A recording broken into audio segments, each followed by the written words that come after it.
Hello दोस्तों, welcome back to my channel. आज आपण आलो आहोत कोकणातील हरणे बंदर येथे। यहाँ का sea view, fishing boats and fresh fish market सब कुछ नेक्स्ट लेवल है।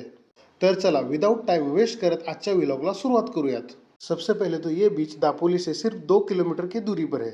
इथले कोळी लोक मोठमोठे जहाजी घेऊन समुद्रामध्ये मासे पकडण्यासाठी जातात आणि 8 ते 10 दिवसानंतर ते परत येतात। जेव्हा ती जहाजे मासे पकडून परत येतात त्यानंतर छोट्या बोटी घेऊन लोक आतमध्ये जातात आणि त्यातून मासे काढून बाहेर घेऊन येतात। मग तिथे माशांची असे ढीग करून त्यांची बोली लावली जाते। थोडीशी आपण त्यांच्याशी बार्गेनिंग केली ना की चांगल्या चीप रेट मध्ये आपल्याला फिश मिळून जातात।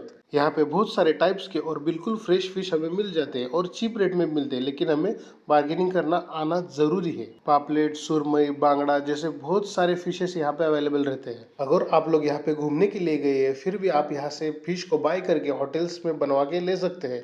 आणि हे फिश बनवण्यासाठी जे आगरी कोली मसाले लागतात ते पण त्याच बीचवर मिळून जातात। कोकण ट्रिप मधील अजून व्हिडिओ पाहण्यासाठी अकाउंटला फॉलो नक्की करा।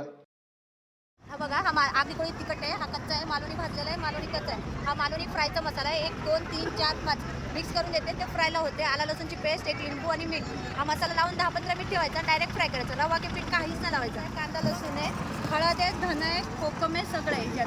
तुम्हाला पाहिजे ते हरण्या मसाल्यामध्ये या।